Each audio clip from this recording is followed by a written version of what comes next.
We'll guide you through how to fix a Samsung phone not charging. If you find this useful, then please consider subscribing and liking the video.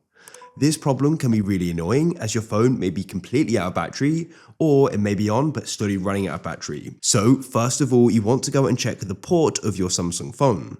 What can happen is when this is in your pocket is that lint and other debris can get in there and it will then go and block the connectors when you plug in the cable. So what you can do is go and blow in there just to try removing dust. And what you can also do is using a soft brush or a cotton bud to go and remove lint or other things like that. Then what you can do is plug it in and go and see if it starts charging. If it still doesn't, then what you want to try doing is testing the cable with another device to go and see if the cable's working and the charger.